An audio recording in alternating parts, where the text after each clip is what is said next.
What's good, YouTube? It is your boy Big Cool coming to you from Colossal Sports TV. The interview you're about to see was conducted by myself and my colleague and bro over at the Truth and Facts About Boxing.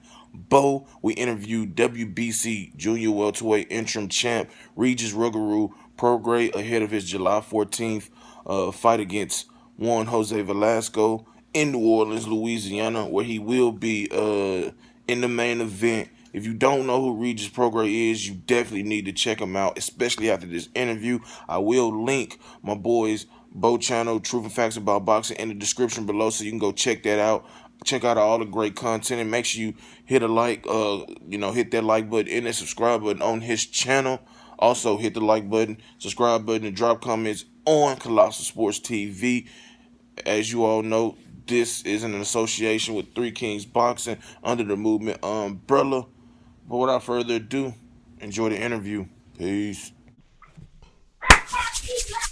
Yo, what's up, everybody? It's your boy Bo. I'm back with some truth and facts, and I'm joined by two people here. One of them, of course, is my colleague. Shout out to the movement, everybody that's moving with us, and also 3kingsboxing.com. And my colleague is also a writer for 3kingsboxing.com. Big Cool from Colossal Sports TV. What's going on, man?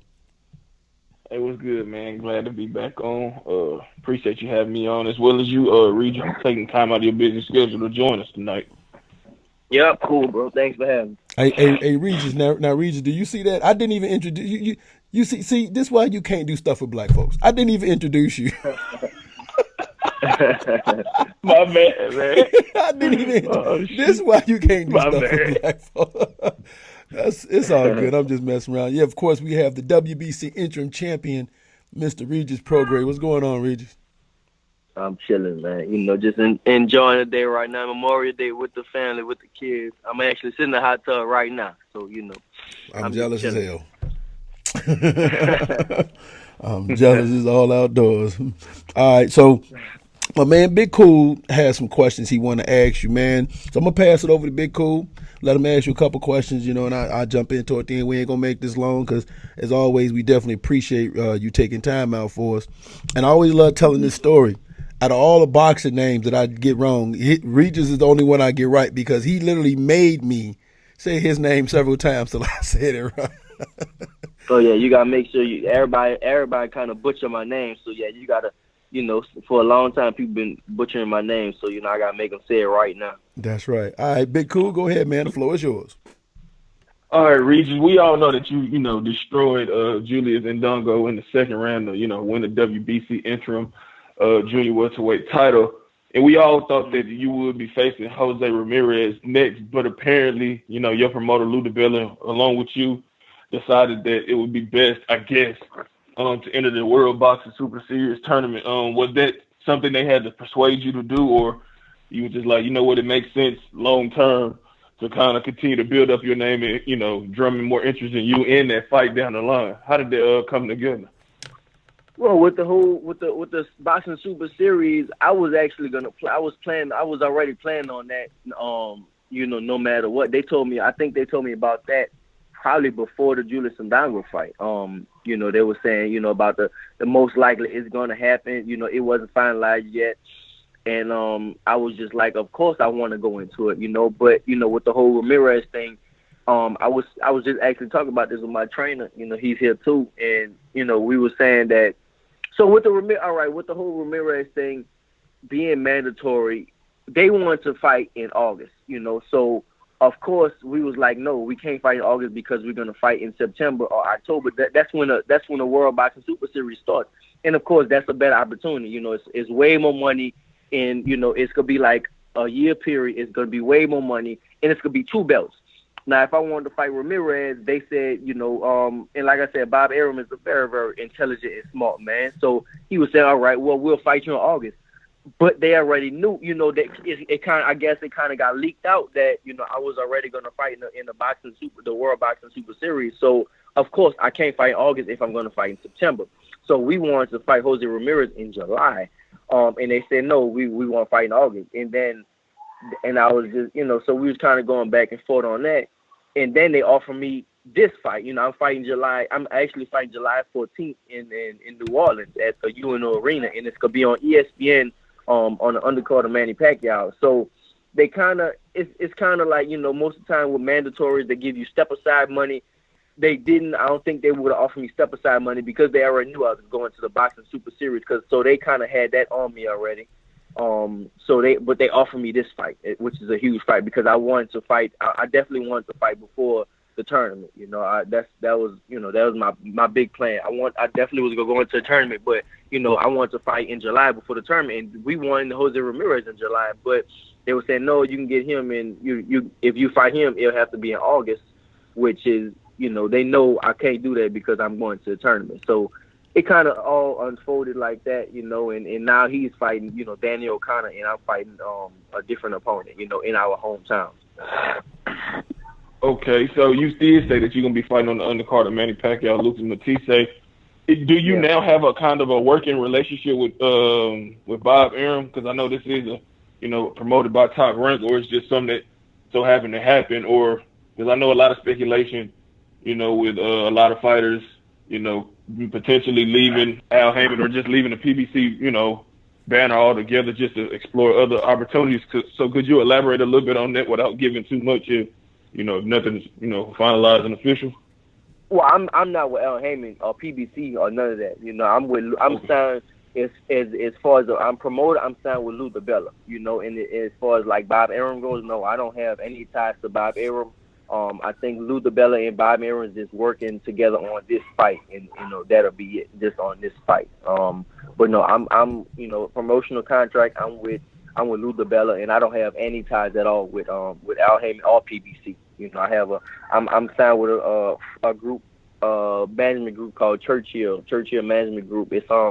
It's actually managed by it's a few different people, but Peter Berg is one of the head people, one of the directors, big directors in Hollywood, and Mark Wahlberg is a part of the company, and that's who I'm managed by, and I'm promoted by Lou DiBella. So no, I don't have any ties to Bob Arum or Top Rank, except I think for this fight.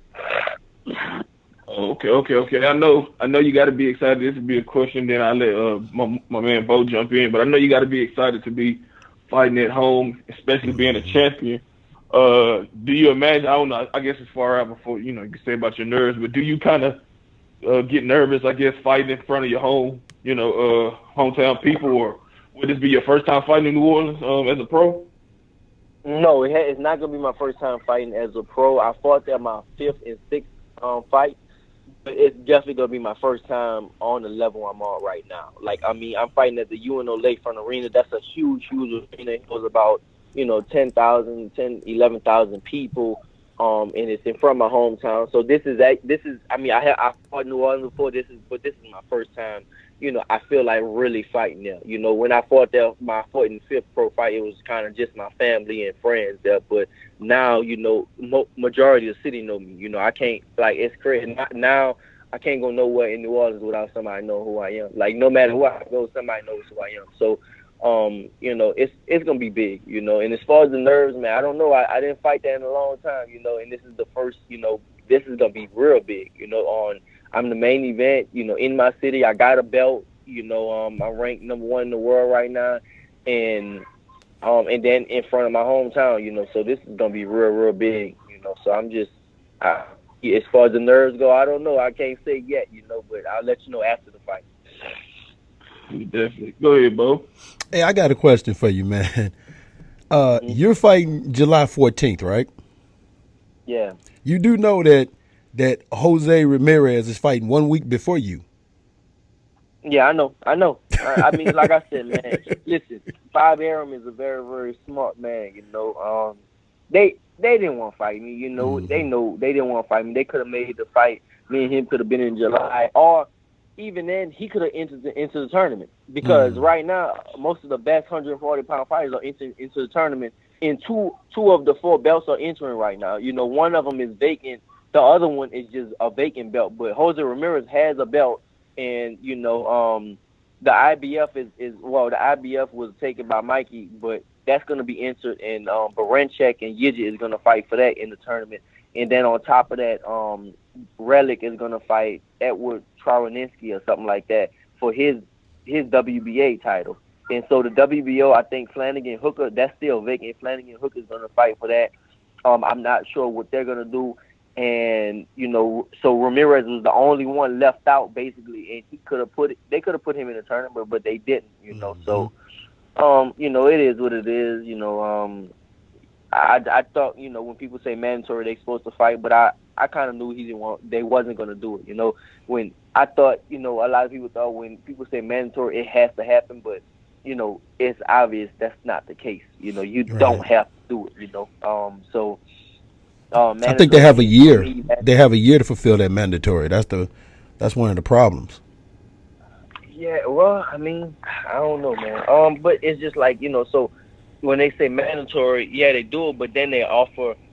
If you say mandatory, all right, fight. You gotta be mandatory to fight Ramirez, and then his promoter or whoever his team offers you a deal like I have right now. It's kind of hard to, it's hard to turn that down. So right. They can always get out of something, no matter what. It's always a way. It's so many loopholes in boxing, and boxing you just have to be very, very strategic, and it's just how it happens, now, to get out of things. Now I have a question, and for you, and you said your trainer's with you, so both you guys can kind of answer this one. Is your first time fighting hometown, haven't been there in a while. Your preparation for this, because like you said, now everywhere you go, everybody notice you. So your preparation for this fight, how do you guys maintain your focus going into this fight? Well, I mean, I'll be in training camp. This time I'm going to LA for training camp. I'll do half in LA, half in Houston, and then I'll just go back to New Orleans. So I just, well, as far as like me, I just stay focused most of the time. I know how to stay focused no matter what's going on. Because you have to win no matter what. You can have all this big stuff on the table, but if you don't win, if you don't keep winning no matter what. And I have, my big thing I'm looking forward to, I'm definitely looking forward to the tournament, So, and if I lose, I don't think that I will be into a tournament. I don't know how that'll go, but if I lose that, I might not even fight in the tournament or nothing like that. So, I mean, I think I can keep my focus. Of course, it's going to be wild and all that stuff around me, but, like I said, I won't know how the nerves feel until after the fight. I haven't fought in New Orleans or Houston in a while, The last time that came close to this, I can say, is probably when I fought in Houston. I fought Abel Ramos in Houston on the main event Showtime, and it was pretty crazy, and I had a lot of people in there too. And, when I fought that, I stayed real focused, and I did what I had to do, So I think it's gonna be the same thing in New Orleans. Now, also, you got to be. Do you believe that you're probably the heavy favorite in this tournament? Well, yeah, I think so too. I definitely think so too. But I don't let it get to my head. I still got to go out there and fight. And it's some big, it's some big, not big names, but as far as like big names, 140-pound division. I think it's gonna be some, heavy hitters in there, and I definitely don't let that get to my head. I have to be, be focused and be on my A game, because there's a lot of people it's a lot of good fighters that's gonna enter into the tournament also. So but yeah, of course, I saw the articles, and I definitely have to be. I'm the favorite, I think I'm the favorite also. Mm-hmm. Go ahead, Big Cool. All right, you got your opponent, Jose Velasco. Have you seen any footage of him? And if so, what are your thoughts on him? And what challenges do you think he may pose to you when y'all square off? As far as I don't watch my opponents. I don't know. I just know he's undefeated. He's an undefeated fighter from Argentina. I don't know anything else about. I don't know anything else about him. But all I know is that he's undefeated. And really that's the only thing I really need to know. He's undefeated. He's gonna try to come in. Of course, try to come and knock my head off just like everybody else does. But I'll definitely always go in training, prepared, and go hard training. Okay. Bro? Yeah, okay, man. Looking at this, like you said, you're fighting another undefeated fighter. You've been on kind of a tear, kind of a run. Are you looking to hope that this tournament takes your career to that next level? Because it did wonders for like Andre Ward, and then we're seeing what's going on with the cruiserweight division. So do you look at this tournament as, hey, this could take my actual boxing career to that next level? Yeah, of course. I think so too.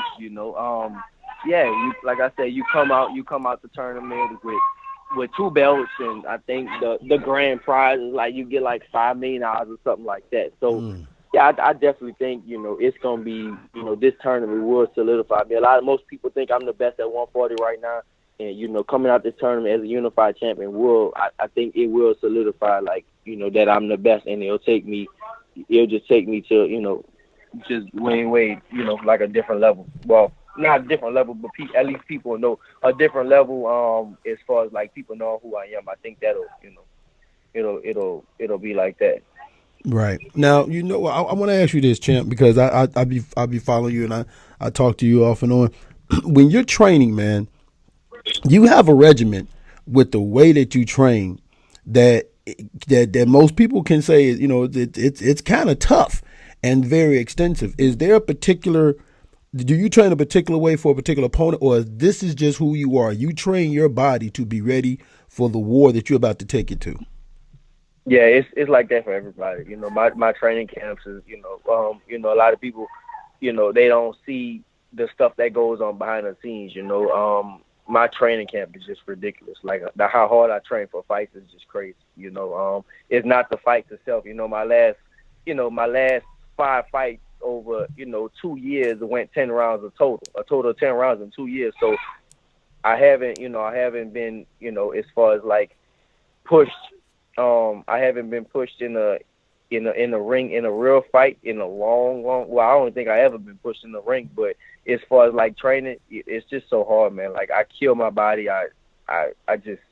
It's just too hard. It was just so hard what I do in training camp, and I train like that every time around. I'm always training like that. So I feel like that's why I'm so dominant the way I am. I'm always training for the toughest fight of my life. Mm-hmm. And also, your opponent, like you said, you don't necessarily watch film on them. So, because some fighters do it, some fighters don't. But when you say you don't watch film on them, is this like one of those things where are you one of those fighters that feel that no matter how much film you watch, the only way you truly get to know an opponent is when you in that ring with them? Because you might watch film and they might do something different. Yeah, exactly. Well, the thing is, like the film, you can just like Tyson said. Tyson's my favorite fight, and I can quote him.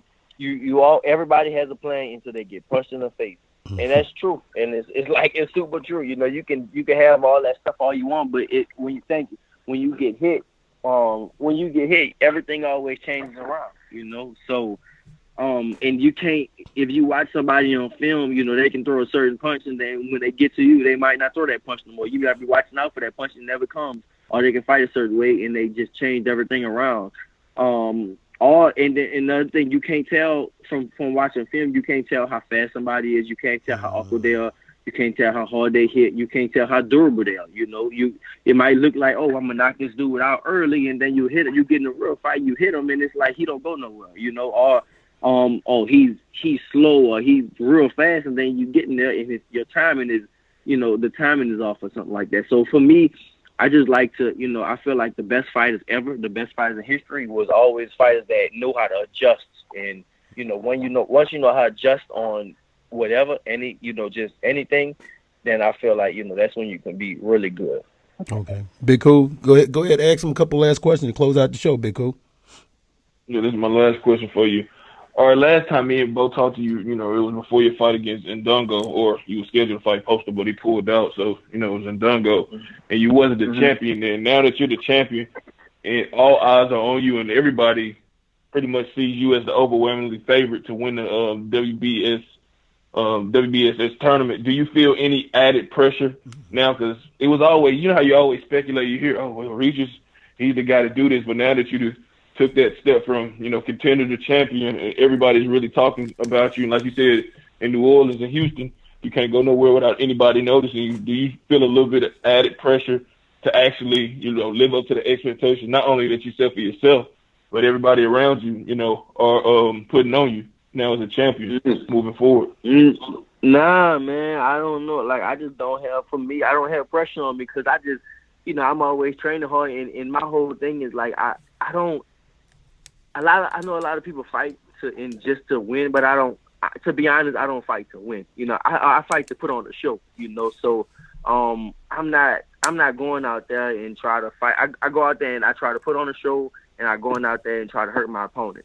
I think a lot of fighters go out there and they think about I'm about to just go out there and I'm about to win. No, me, I don't. To be honest, like of course, I don't want to lose, but I go out there and I just try to put on a great show every time. So, as far as I don't think I have pressure. I don't feel pressure. It's not pressure on me because I'm gonna go out there and do what I do. I'm not about to go out there and change what I do because of this. No, I'm gonna go out there and I'm gonna fight the way I fight. I'm gonna be exciting. I'm gonna try to hurt my opponent. And, that's just, that's what I do. I'm not going to, like I said, I'm not going to try to change nothing around. It's no pressure for me. Mm-hmm. I got a question for you, man. You've been doing, how important is it to you? Because you've been doing a lot of community work. You've been talking to the youth. You've been kind of giving back. How important is it to you to be in a position where, like you said, there are a lot of eyes on you? So now your message can be effective and heard by many and taken seriously. Yeah, man. Well, like for me, I did a lot of that stuff in New Orleans. I haven't done anything in Houston. I did like 1 or 2 schools in Houston so far. But as far as New Orleans, like growing up in New Orleans, I didn't have that role model to look up to. As far as in boxing, in New Orleans, it was, for me growing up, everybody always say, all right, go to school, you go do this, go to school, you go do that. For me, since I was young, I always wanted a big ass house. Like I always wanted to have a lot of money. And I always wanted to have just live a fucking dream life. And I'm doing it right now. But like in New Orleans, like my parents always say, yeah, like go to school. But y'all telling us to go to school, but y'all don't have what I want. Y'all don't have that stuff. Like if I want a big house, you telling me go to school, but we still don't live in a fucking big ass house. We still broke. So what's the point of that? And, so what I'm doing, I just want to give inspiration because, like I said, well, the whole point I'm trying to make is, like, in boxing, I didn't have the inspiration. I had to get that inspiration when I moved to Houston. When I moved to Houston, I started training at Savannah Boxing Club. And, when I was 17 when I got to Houston the second time and really started training at Savannah's Boxing Club. And I was in my junior year in high school, and so after high school ended, then after high school ended, I started training in the morning times with the pros, and when I started training with them, it's Raul Marquez in the gym, Juan Diaz at the time. Juan Diaz was undefeated. I think he was a undisputed champion or something like that. Rocky Juarez was at the top of his game at the time. Irislan DeLaura and Rigondeaux in Holyfield, and then me and the Charlotte twins, we all came up together and stuff. But they definitely wasn't where they was at right now. They were still amateur. But all these dudes, Holyfield is hitting the bag next to me, and I'm a young fighter. I'm an amateur coming up, and like I didn't have that. Like I said, I didn't have that in New Orleans. But I got to Houston, I had that stuff, the inspiration to show me like I can really do this. These dudes are just like me. When you're young and you look on TV of no matter what you want to do, you look at sports or you look at some type of entertainment on TV, sports or acting or rapping or whatever. You look at these people like they guys, and you don't think you can do it. You think it's unattainable. And when I got to Houston, I realized like that's really attainable. These dudes are just like me. I can do it. So that's why I'm going to New Orleans because I want to be that for them. I want to do the same thing for them. Like show you like you can do it. Like they can do it too. I'm just like y'all. I put in a lot of hard work. Now I tell them, a lot of them, you don't have to be a fighter. You don't even have to be an athlete.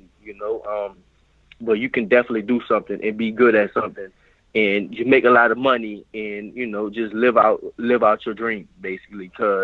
And that's my whole point. I'm just trying to make, like, especially to like the hood and stuff. I go to like I guess we say the urban, like the fucking the hood schools and stuff.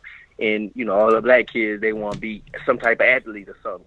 But if you go to different school, white kids and stuff, they don't talk about that. They don't talk about being an athlete. And I just want to tell them, you don't have to be. Everybody's not gonna make it. You know, I went to football teams and stuff, and it's like, look, all y'all not gonna make it to the league. I'm telling you, it's just not gonna happen. Y'all all not gonna make it to the league. You know, so but you can. All y'all definitely can make a lot of money. All y'all definitely can be rich. You know, put your focus into something else, and I guarantee you can be that. So, you know, like I said, to answer the question, man, I just want to be inspiration to. You know, I just want to be inspiration to the kids. Like, I didn't have that, you know. You know, because like I said, my mom and dad, they always preach, you know, and I hated school, by the way. I never liked school growing up at all. I went to 5 different high schools, and I hated school, period. I just went to school for, like, you know, to be in a gym and play with girls and stuff. That's why I went to school. I hated school, and, of course, to graduate.